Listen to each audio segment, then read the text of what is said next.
Et un jour, je lui ai demandé, moi aussi je vais faire comme toi. Il a rigolé, il a dit, oh mais il faut toujours venir, non? J'ai dit, non, je vais venir commencer à porter la cape, parce que à ce moment-là, il y avait encore, on avait des caméras, je crois Hitachi ou Panasonic, je crois M150, des grosses caméras d'épaule qui enregistraient sur VHS. C'était dans les années 2000, hein? C'était dans les années 2000. Donc, je lui ai dit, je vais commencer à porter la caméra comme toi, filmer comme toi et arriver à rendre une bonne qualité d'image.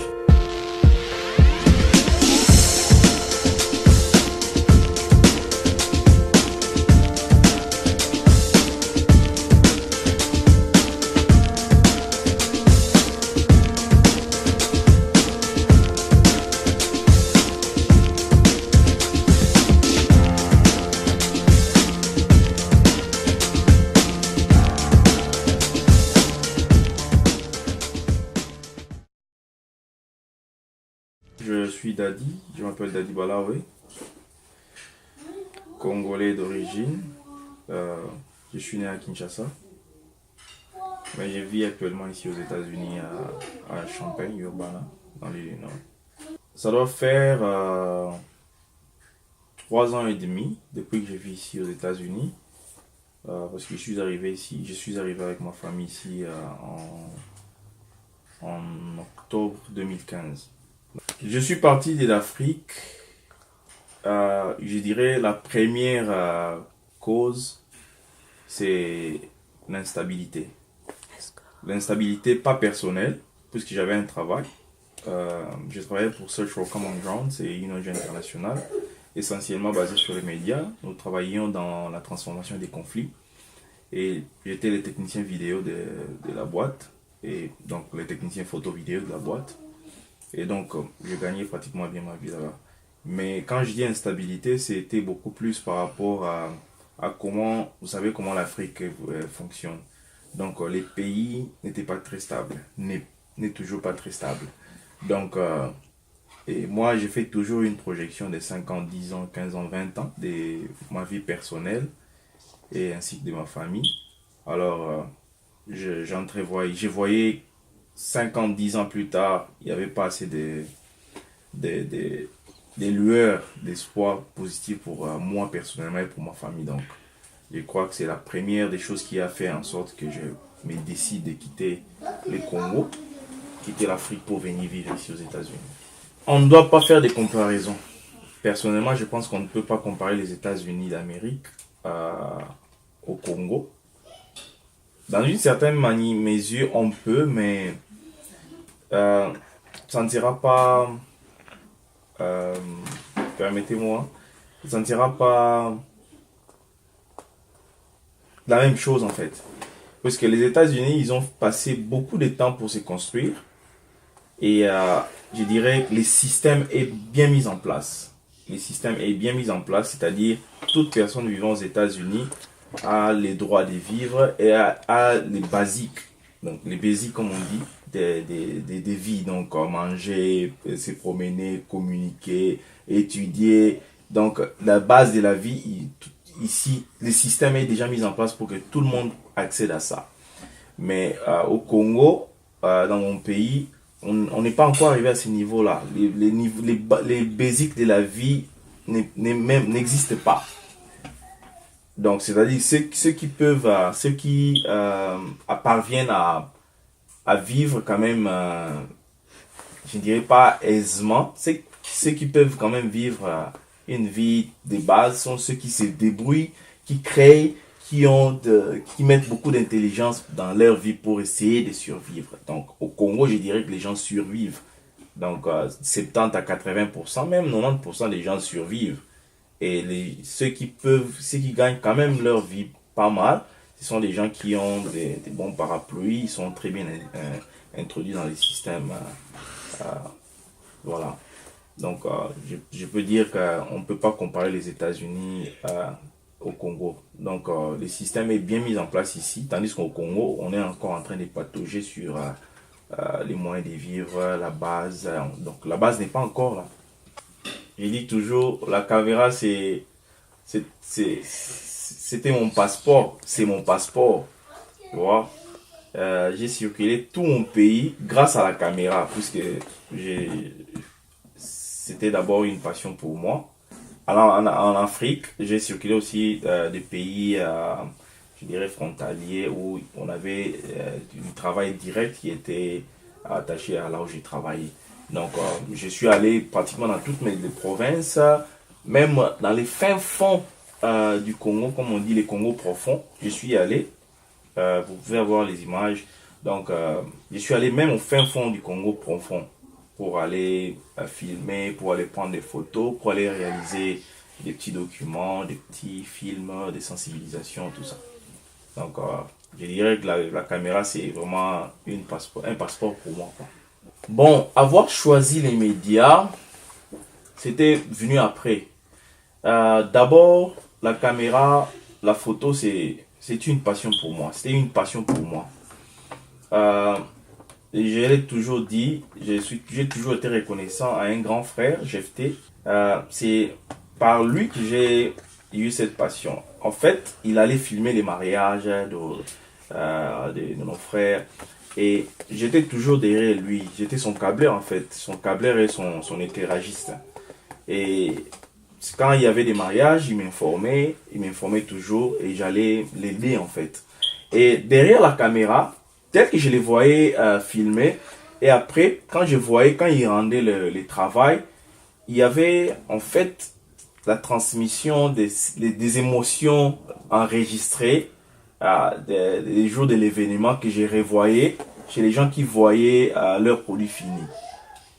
Alors, cette connexion-là, donc vous venez aujourd'hui, vous filmez un événement, vous documentez un événement, et quand vous rendez, les gens, ils ressentent pratiquement les mêmes émotions que quand ils étaient là en train dans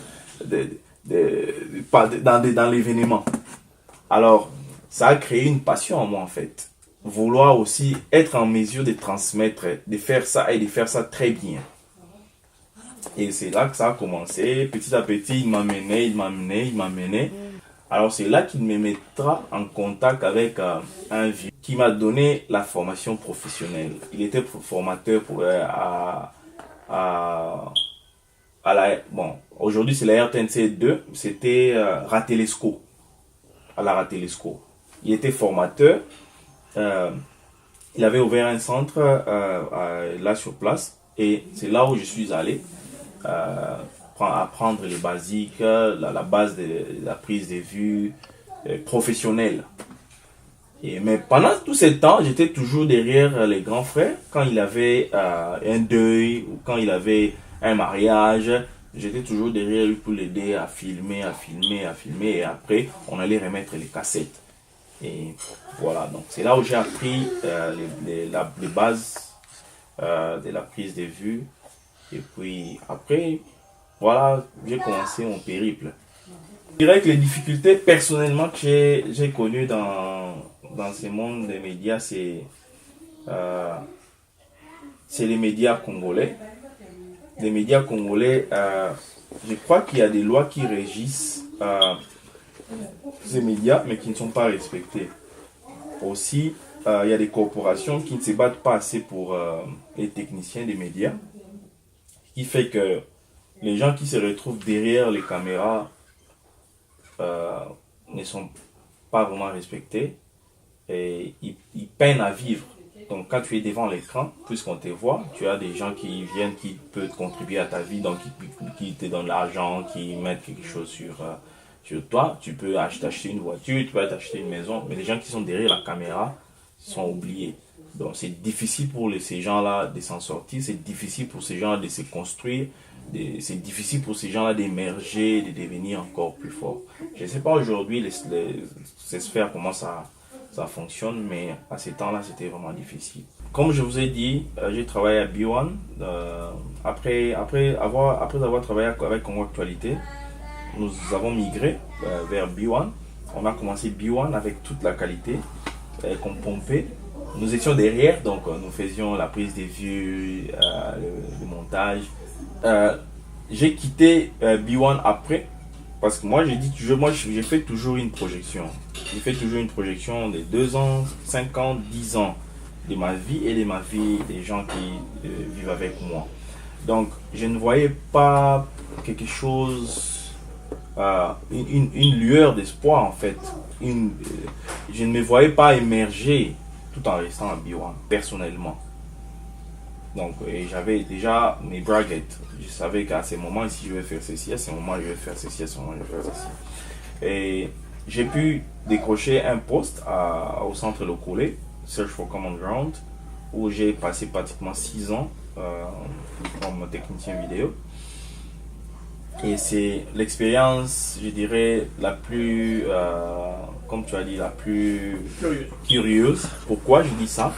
Puisqu'en fait, à travers Search for Common Ground, j'ai pu circuler tous les Congos.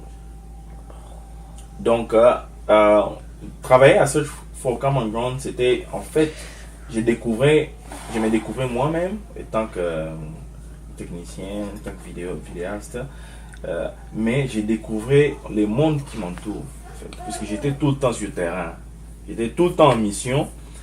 J'étais à l'Est, dans les zones de conflits, j'étais en Équateur, dans les zones de conflits, nous étions au Bandundu, au Kasaï, pratiquement partout, et beaucoup plus dans les zones de conflits. Donc, et travailler dans ces zones-là, travailler avec de la pression, travailler avec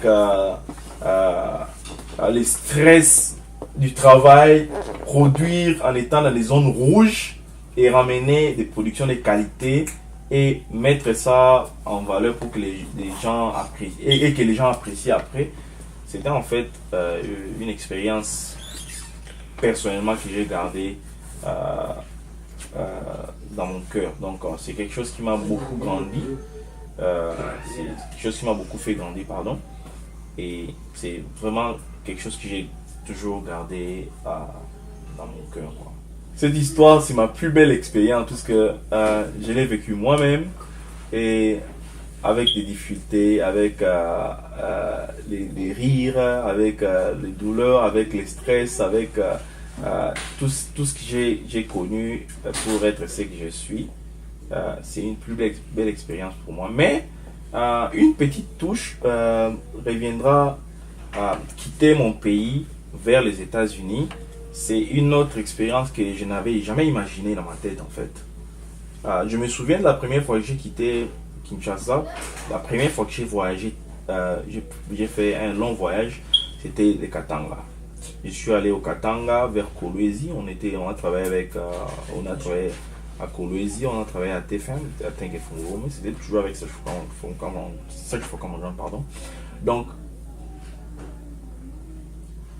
les premiers déplacements que j'ai fait m'ont ouvert en fait. Et je me disais, oh, donc, from Kinshasa to Katanga, dans toute cette distance, les gens vivent en bas. Les gens vivent. Et j'arrive à Lubumbashi, je vois qu'il y a une vie comme à Kinshasa. Vous voyez? Donc, c'était quelque chose qui m'avait ouvert les yeux, qui a changé ma façon de voir les choses. Et je prends ça, je prends maintenant du Congo vers les États-Unis. Je quitte le Congo vers les États-Unis, je viens trouver un autre système qui est de loin et de supérieur, très bien organisé, que c'est que j'ai toujours vécu depuis que j'étais né. Et c'est quelque chose qui m'a laissé sans voix en fait. Et tu te retrouves dans un endroit où tu peux étudier quand tu veux, comme tu veux, et peut-être sans avoir de l'argent, tu étudies. Voilà. Et tu te retrouves dans un système où tu ne peux pas dormir affamé. Tu ne peux pas manquer à communiquer. Enfin, sauf si tu veux. Sauf si tu veux, en fait. Sauf si tu veux. Parce qu'il y en a qui meurent de faim aussi, qui n'ont rien. C'est parce qu'ils veulent, en fait. Parce que le système est fait en sorte que tout le monde puisse avoir accès à tout ce qui est basique. Donc, c'est quelque chose qui m'avait fasciné quand je suis arrivé. Mais après, c'était un autre système qu'il fallait apprendre à s'intégrer et à vivre avec. C'était un peu compliqué au départ, parce que je suis arrivé ici avec 3 enfants et ma femme était grosse. Et donc, mon premier enfant, je crois qu'il avait 5 ans. 5 ans, le deuxième avait 3 ans, le troisième avait 2 ans et ma femme était grosse. Et nous venions d'un pays francophone. Et voilà, c'était un défi. Je connaissais rien du tout d'anglais, tout ce que je connaissais c'est Can you help me? Et voilà. Mais maintenant, il fallait s'intégrer dans les systèmes, il fallait briser cette barrière, la langue, et s'intégrer et pouvoir embarquer toute sa famille. Alors, dès le départ, c'était pas facile. Mais comme un homme, comme un battant, comme je me suis toujours dit, tu es un homme, tu dois te battre. Donc, c'était un défi que je devais relever. Et je crois qu'aujourd'hui, ça va. Alors, ma motivation pour continuer, c'est d'abord la passion en fait. La passion que j'ai pour la vidéo, la passion que j'ai pour la photo. Les gens me disent, toi tu es toujours tout le temps en train de filmer, tu es tout le temps en train de faire les photos. C'est pas moi, c'est la passion. Donc, j'ai une certaine passion. Je me dis toujours que mes yeux voient des choses que les autres ne voient pas.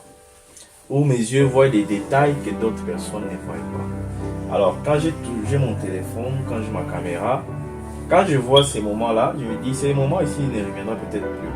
Alors, il faut les capturer. Donc, je capture, je garde. Je capture, je partage. Et c'est comme ça qu'est ma vie, en fait. Je me dis toujours que même si aujourd'hui, il m'arrivait à avoir d'autres responsabilités ou à cesser de faire ce que j'ai fait pour l'instant, j'aurai toujours ma petite caméra à côté parce que je vais me filmer mes enfants, je vais filmer mes enfants et je vais filmer les mondes en fait. Donc la motivation pour moi de continuer à travers à être sur les médias, c'est d'abord la passion que j'ai pour ce travail. Et la passion c'est de l'amour en fait, il y a de l'amour derrière la passion. Les gens qui voudraient aussi travailler avec moi, il ne faut pas hésiter. Moi, je suis très ouvert. Je crois que je suis parmi les jeunes qui sont les très ouverts au monde. Parce que je suis toujours prêt à aider, à partager ce que j'ai toujours, je sais. Que ce soit au Congo, à Kinshasa, partout où j'ai circulé. Tout celui qui est entré en contact avec moi, qui m'a posé une question concernant ce que je sais, j'ai toujours ce cœur-là ouvert à lui transmettre ça. Parce que je me dis, aujourd'hui, je peux m'éteindre. Je peux peut-être pas exister encore, mais un mot que j'aurais placé sur à quelqu'un pourrait aider toute sa vie, aider toute sa famille ou impacter sa vie d'une autre manière ou impacter d'autres vies. Donc c'est toujours un plaisir pour moi de partager et toujours prêt à travailler et à faire bon travail. Donc si tu veux faire un bon travail, tu vas avoir du bon travail de qualité, n'hésite pas. Contacte celui qui m'a fait cette interview. Il te dira comment m'atteindre ou va sur ma page Facebook Bmotion. Il y a mon numéro de téléphone personnel pour l'instant qui est là, donc tu peux m'atteindre personnellement. Ou va sur mon website www.bmotionphotography.com. Tu peux me contacter et on va faire du travail que toi tu veux avoir, mais avec ma touche. Il faut savoir ce que tu veux d'abord et donner des moyens pour réaliser ce que tu veux. Il faut se donner des moyens, Il faudrait d'abord savoir ce que tu veux et donner les moyens à ce que tu veux faire. Et avoir de l'amour dans ce que tu fais. L'amour que je peux appeler passion. Donc quand tu fais quelque chose ou tu veux faire quelque chose, il faut avoir cet amour de les faire et de les faire bien. Tu peux commencer quelque chose et après, peut-être ça ne paye pas. Ou tu peux commencer quelque chose, mais après, les feedbacks que tu as, ce n'est pas ce que tu pensais. Donc si tu n'as pas une certaine passion dans ça, tu vas arrêter. Donc pour que les gens reconnaissent les talents qui sont en toi, toi-même tu dois investir dans toi et te donner des moyens et d'y travailler. Et plus tu travailles, plus tu produis, les gens remarqueront. Et quand les gens remarquent, c'est après qu'ils te donnent du crédit. Quand ils te donnent du crédit, après c'est toi qui imposes. Puisque les gens ils auront besoin de ce que toi tu sais faire, de ce que toi tu peux leur produire. Et surtout quand tu as une idée, fais en sorte que ça réussisse. Tiens bon jusqu'à la fin. Faut pas se fatiguer. Faut pas abandonner. parce que tu as vu quelqu'un qui le fait mieux que toi, ou tu as vu une concurrence, ou tu n'as rien en main. Mais si tu as quelque chose, tu as une idée, tu as les moyens, bosse, et quand tu commences à bosser, ne lâche pas. Vas-y jusqu'à ce que tu vas